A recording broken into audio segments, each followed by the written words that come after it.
All right, so picking back up where we left off. So previously we had talked about nested effects. We talked about all kinds of different types of models that we can, or types of data structures that we can capture.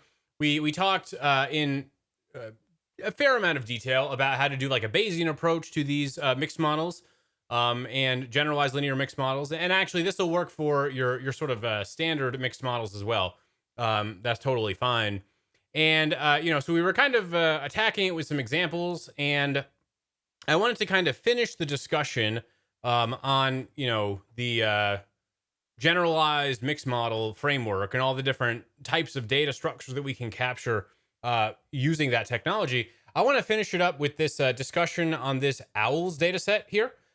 So this data set is actually pretty, ubiquitous. It's used in a lot of different packages in their documentation. Um, Specifically in this package called GLMMTMB. Now, this is the package that honestly nowadays I use this package more. The probably like if I do have to fit a mixed model in R, this is the package that I go to nowadays. There are so many computational improvements that they work into this package. It honestly works very well. I usually go to it, to be honest, more than LME4 these days.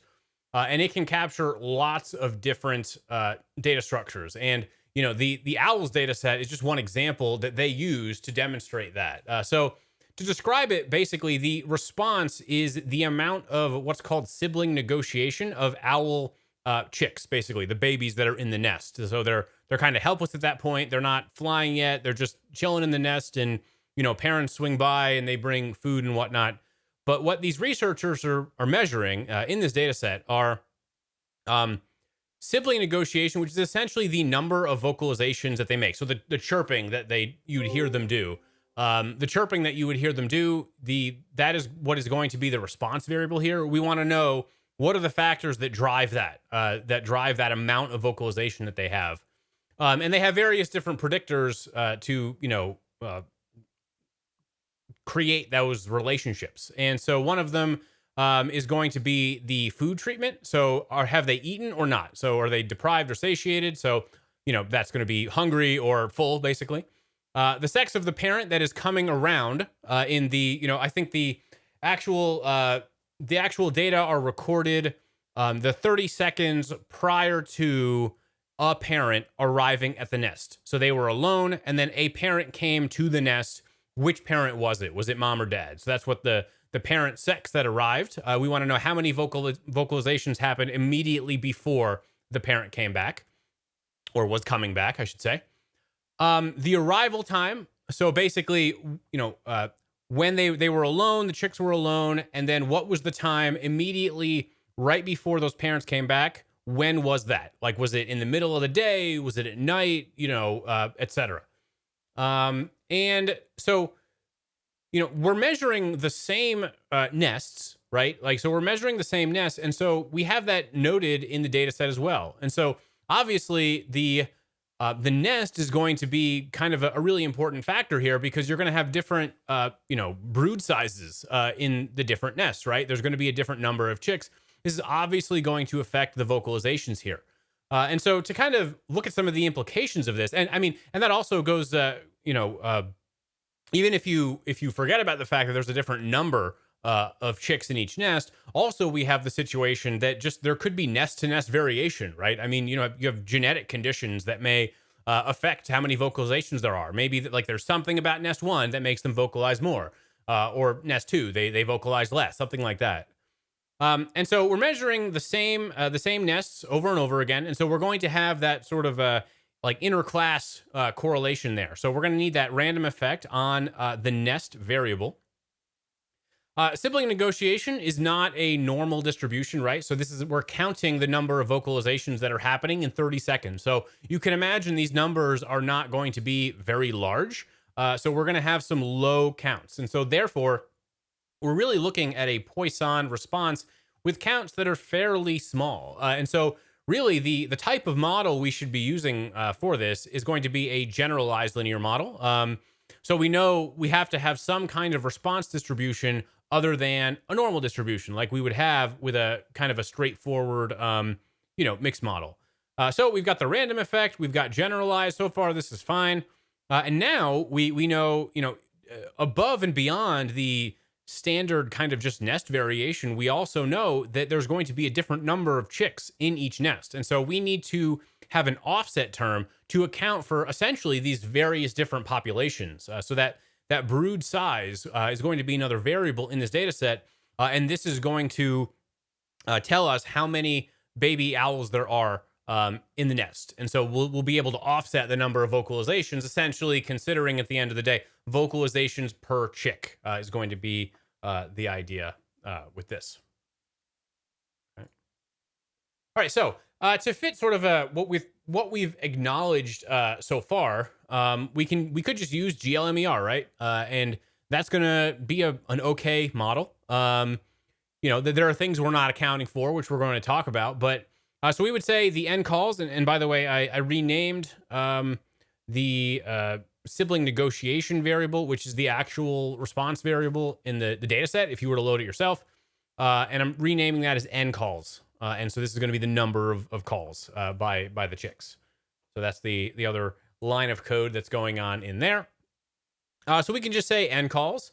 We're in the GLMER framework, but just like we had before when we were talking about rate models all the way back in the Poisson section, we can do an offset, and we can do an offset based on the log brood size, just like we did before. So, knowing that we're going to be by default, since we're calling Poisson, our link is going to be log. So we're offsetting based on the log brood size, in the same way we did before, because essentially this represents the proportion, where this proportion potentially can be quite small. And so we're really just modeling the numerator and standardizing it almost post hoc, just based on that denominator that we know is there. And so the remainder of the fixed effect structure that we have is going to be the food treatment, and we're going to do an interaction potentially with the sex of the parent. So the idea here is that, whether they're hungry or full, the number of vocalizations could depend on who's coming back, is sort of what's going to be going on with this guy. So looking down at what we get in the fixed effect estimates down here, you can see I would have used LMER test here because I'm getting p-values for this by default. And looking at the coefficient table, it seems nothing is significant. I mean, this guy is, but that doesn't count. It does that. Excuse me. So we have an insignificant p-value right here. So the p-value here between food, their treatment. So are they hungry or not? And that interaction with the sex of the parent that is actually returning. We can see this is insignificant. I always like to call these notable but not significant. 0.06 is pretty darn close to 0.05. So there may actually be significance here if we account for a couple other things. But with that out of the way, the interaction is not significant. The sex of the parent is not significant, and it seems what the only thing that is significant is are they satiated, right? Are they hungry or not? And the result we have here is we have a significant p-value with a negative estimate on this. So we have a negative estimate, which is going to mean when you go to the level under consideration, i.e. they're satiated, when you go to that level from the reference, which is going to be deprived, you will see the corresponding change in the log count, basically. All right, and we can see this is negative. And so what this is going to mean is when we go from deprived to satiated, that prediction goes down. And so would make sense, right? They're probably not going to be making as many vocalizations if they're not hungry. So that's good. So that's pretty much all we can derive from these data at this point. But it actually gets quite a bit more interesting than this. So the other thing I didn't touch on that I should have here is that the nest random effect that we put in here with this random effect term here. We can see this guy explains a ton of variability. So there's a ton of nest to nest variation being explained by this. Remember, on the standard deviation scale, this guy is on the same scale as all of these numbers down here. Okay. So, we can see that the standard deviation of what is being explained is on the same order of magnitude as these estimates are, right? So the nest to nest variation is enormous on this. It is explaining quite a lot of variability. Just nest to nest, you could differ. Again, this is being on a log scale. You can differ by 0.45, right? Going from deprived to satiated was an adjustment of 0.65. But we see here that there's a lot of variation nest to nest here. So you can have changes just going from one nest to another that are almost at the same scale as going from deprived to satiated. So this nest effect is explaining a lot of variation in the number of vocalizations that these chicks are having. All right. So this is quite large. It's larger in magnitude than most of the coefficients. Not the significant one though. But it is on the same order of magnitude and honestly pretty close to it. Using our sort of qualitative check on, it's not qualitative, it's not quantitative, sort of in the middle, I feel. The sort of idea where you want to check to see if your deviance is way larger than your degrees of freedom to give you some indication of how good of a job you're doing. So this is kind of, I'd say, pretty far away from the degrees of freedom, very large. And so perhaps the noise in this data set is not adequately being explained by the model that we've built here.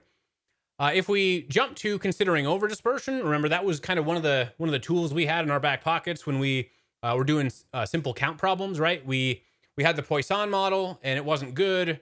We noticed there's overdispersion, so we used negative binomial, and then suddenly everything got nice. And so it helps a bit, but it's still not great. And so to do that, we're going to use similar code to what we had before. In this case, we're going to use glmer.nb. And this is also going to be in the LME4 package. And we're fitting the exact same model. So we have the offset with the brood size, the interaction between the food situation and the sex of the parent, and then we have a random effect for nest. And so looking at that, so fitting that model, glmer.nb, so slightly different routine for this. And looking at the deviance and residual degrees of freedom, note that we have gone down. We had 594 degrees of freedom. Now we have 593 degrees of freedom. That is because we have that one extra thing in the negative binomial distribution, that extra little term that allows that flexibility between, mean and variance, allowing them to kind of vary a little bit. And so we lose the degrees of freedom because that's another thing we have to estimate.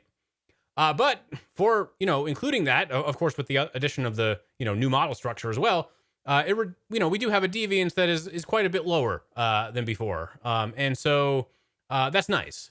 However, another thing that we can note, if we were to run the code right here, this just being a ggplot, grabbed from the owls data set, we're just going to create a histogram of the number of calls. So when we create that histogram on the number of calls there, we can see another problem that we have, had to deal with in the past, and that is zero inflation. The number of calls, if you forget about this first bucket of just zeros, if you forget about that for a moment, we can see actually sort of a nice Poisson distribution going on here. You can kind of see that. If it wasn't for these pesky zeros, we might have a great fit with, a simple count model. However, unfortunately, we do have a giant excess of zeros. And this kind of makes sense, right? I mean, you could imagine situations where the chicks would probably be super quiet before a parent arrived. Maybe there's a predator around or something, right? And they're hiding, and mom or dad sees the predator and they coming back to the nest, right? That is an arrival, right? And we would look at the number of negotiations immediately preceding that arrival. We don't have a variable for, is there a falcon nearby? So we can only assume that. But you can imagine there are various different reasons for why there may be no vocalizations in the 30 seconds prior to the parent arriving back to the nest. All right, so what do we have now? We've got a number of different things. We have correlation. I'm going to abbreviate here. We have correlation, and this is why we went to the mixed model, right? We have nests being observed repeatedly. So we've got that. We've got a count data. We have count data as well. So this is why we went to the Poisson distribution. The other problem was we had varying population within the various different groups. So we had varying population size as well. All right, so we had to factor in that offset term to be able to account for that. And now, to top it all off, And so, we've got the mixed model, we got the generalized mixed model, we got the generalized mixed model now with the offset. And then finally, we've just added zero inflation into the mix, right? So we pretty much have a perfect storm of all, I mean, all we need now, or maybe some, discrete points in this as well. And that'll be perfect. So, but basically we added, we're adding the zero inflation into the mix. And this is actually really hard computationally. And so zero inflated generalized linear mixed models are not the easiest thing in the world to fit. And in fact, LMER does not offer functionality. The only package that I've found that can fit these models effectively is the GLMM TMB. And this TMB stands for Template Model Builder, I believe. So template model, nice M, model builder. TMB Template Model Builder. And it kind of it builds on this idea of automatic differentiation here. This is actually the same computational advancement that has led to all the neural networks and deep learning and stuff that we have in modern computing. It's the same similar technology that facilitates that. There's so much calculus that's happening behind the scenes. When we fit these models, so many derivatives being taken to try to find, like, when we do, either maximum or restricted maximum likelihood, we're always trying to climb a hill, and to maximize that likelihood function, the way that we do that is with calculus. We have to understand with derivatives which way we're supposed to go to, increase that likelihood, right? And that can be extremely challenging for very hard model structures. But GLMM TMB basically provides computational infrastructure to do a lot of that stuff automatically, so we don't need, rigorous formulas anymore. And it's, a very nice strategy to be able to evaluate some of those guys. And so really the zero inflation is just another monkey wrench into this entire process. And so really, as I said, GLMM TMB is the only package that I found that will fit all these different distributions. You can have zero inflated versions of all of them in the mixed modeling framework as well, especially Tweety. Tweety is a kind of a hard one as well. So, and this structure will do zero inflated and hurdle. And those differed basically just by the interpretation of that zero part, which I'll talk about more in a little bit. But yeah, so I think, when I was in grad school, I think it was GLMM ADMB was the popular package for this. But honestly, I don't think there have been any more advancements after this one. And this really, I think, started kind of coming up around 2019, 2020-ish, if I'm remembering correctly. And yeah, it's a good package. And it's usually the one I go to nowadays if I need to fit any mixed model, because it's so flexible. But anyway, so that's that. It'll fit pretty much anything you want to throw at it. And we can use that here. And so all we're doing is we are installing the package as usual, and then loading it up, GLMM TMB.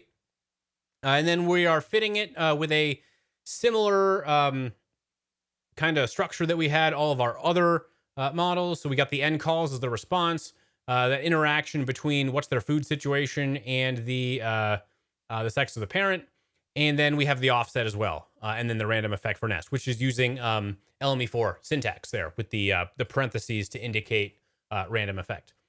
Now, the next thing that we have, and this is an optional argument technically, the default value is to not do zero inflation.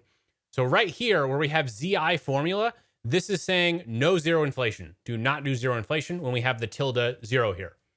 All right, and then for family, we're saying I would like a 2-parameter negative binomial distribution link log.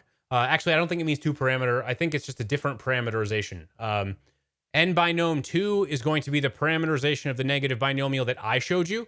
And then there's N binom 1, I believe, and they may just drop the 1 at that point, which is a different negative binomial parameterization. Those two things should estimate exactly the same. It's just in the results that you see will be formatted slightly differently. This one is consistent with what I showed you before, though. So that's why I have N binom 2. Okay, and so we're saying link equals log. We'll just go with the, old reliable on that. Okay, so basically, I say all that to say the differences between 1, 2, and 3 here, these 3 models that I have, they only differ in the zero inflation portion. So the first model here, I've just got owls underscore GLMM. This is not using any zero inflation. The next one I have underscore ZI. This is going to be zero inflation. We got tilde 1 here, which is going to allow a constant intercept on zero. So a fixed probability that does not vary according to any covariates. Just basically, I want to estimate, a fixed probability of potentially being in that zero only group. And so that is what tilde 1 is going to do. And then finally, we have owls GLMM ZI cove. This is going to be the covariate version of that, where I am specifying a zero inflation formula based on some covariates that are in the data. Now, this is where arrival time is going to factor in. You notice I haven't used arrival time up to this point in any of the models, knowing that, the time the parent is arriving, the time that a parent is arriving, that may impact the number of vocalizations. But specifically, my hypothesis is that the arrival time may indicate the number of zero vocalizations. Thinking about it, you have morning, noon, and night, right? I would imagine at night, by nature, the baby chicks are going to be more likely to not make any noise, right? Because at night, that's when predators are around looking for their dinner. And so probably their instincts would say, I'm going to keep quiet if mom and dad are not around at night. And so that is why I have the arrival time as the zero inflation portion, or the zero inflation formula on that. Okay, and so looking at this, we'll note that the first thing, we have the negative binomial without zero inflation, and we will notice, just to call your attention to it, we have the deviance here is 3483.61 dot here on 593 degrees of freedom. If I were to go back to the former negative binomial that I did, you'll see these numbers are exactly the same, with the third decimal being rounded a bit. So model is the same. What we had before, where I was just using the LME4 version, glmer.nb. This is going to be the same as fitting it with the other package, glmm.tmb. That was this guy here. So notice I fit this first model. If you could ignore all my scratches on the screen, I fit this first model with glmm.tmb, but essentially, by specifying I don't want any zero inflation, it essentially becomes the previous model that we had. So everything is the same there. And now we can start to see that, including some of the zero inflation terms here, including an intercept, and then finally making that zero inflation vary according to this covariate, the arrival time, we can see just by losing, 1 degree of freedom going from one step to the next, we can see that the reduction in the deviance is, quite drastic there. These are very big reductions in unexplained variation, essentially, just by adding a little zero inflation portion. So it does seem to help quite a bit. And so if we use an ANOVA comparison here, so this is just going to compare one model to the other, which again, remember, if you compare big model to small model, and there's a significant difference there, it means the extra terms that are in your big model are actually contributing something to that, variation that you're explaining, and therefore you'd want to keep them. If there is no difference between big model and small model, why not just use small model, right? And so we look at that. And so if we compare models, if I just put some notes here, we got 1, 2, and 3 here. If we compare models 1 to 2, you can see there is a significant difference between those. So, what did we change? We added the zero inflation. So therefore, the good decision, right? And then, knowing that that's where we are at this point, if we compare 2 to 3 here, we can see this is also significant. So, going from a simple intercept on the zero inflation part, which again is going to mean you have that fixed probability, to adding in the arrival time to vary that, that is also a good decision because we have that significance between those two models. Okay. Now, looking at the summary, we have some kind of interesting results. Now, what we can see here is that the interaction here between the whether they're deprived or satiated and the sex of the parent, this is now solidly insignificant, right? So this guy is no question anymore. I mean, before the p-value was like 0.06. By changing the model here, it's now, very easy to come to that conclusion that it is not significant. Same with the sex. It doesn't matter who's showing up. The number of vocalizations do not matter there. Hungriness, of course, matters. Again, same direction. We have a little bit less a little bit smaller value on that. It's 0.39 instead of point 0.6 something. And also, we lost quite a bit on the variance component here, and this is good because probably a lot of this variation is being explained by that zero part, right? Because that zero part was so enormous.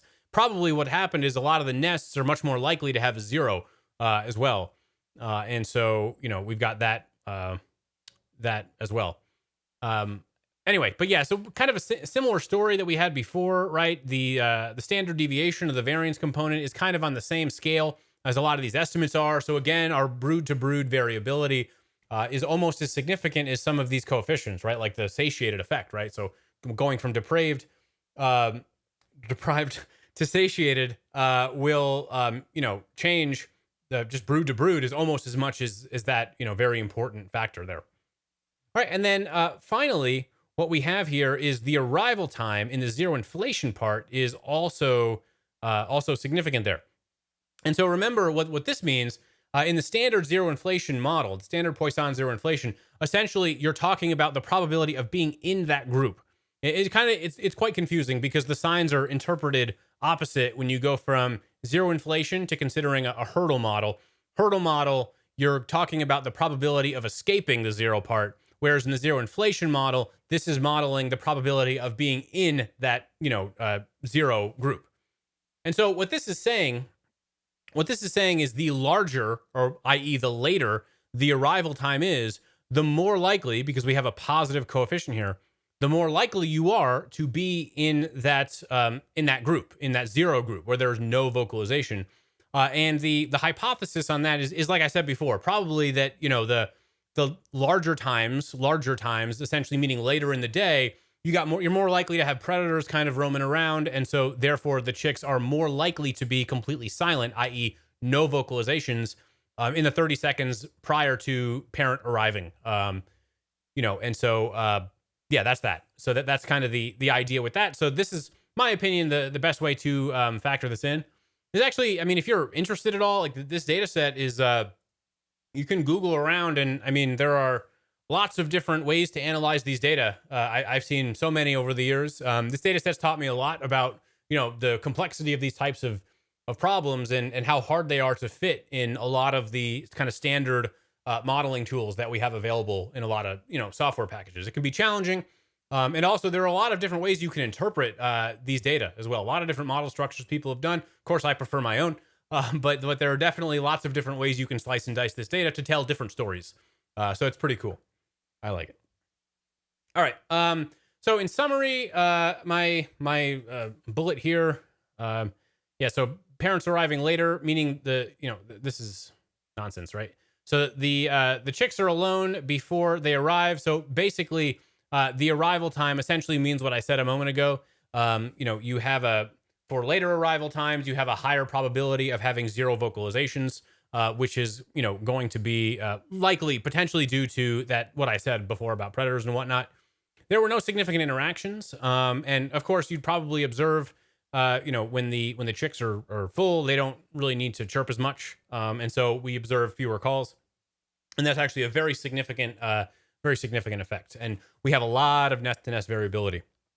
And this is very important, right? Like this is the whole reason we have those mixed models, right? Is to account for some of these nuisance factors that we know have an impact, right? And if you think about it, like if you were to just include nest as a fixed effect, it can really muddy your interpretation of a lot of different things, right? Because if you're doing these models and then you're writing a paper on your results, you have to include you include a coefficient table, right? Like any graduate student who's done their own statistical analysis, you're like, all right, I'm going to put my coefficient table with all my effects in there and their estimates and stuff.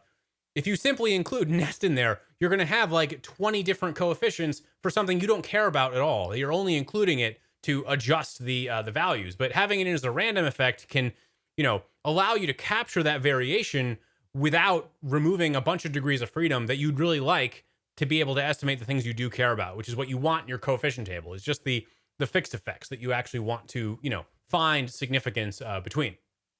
Okay, so that will be it for this one. I'm going to stop the video and start again. I'm going to jump into the next lecture, which is going to be repeated measures.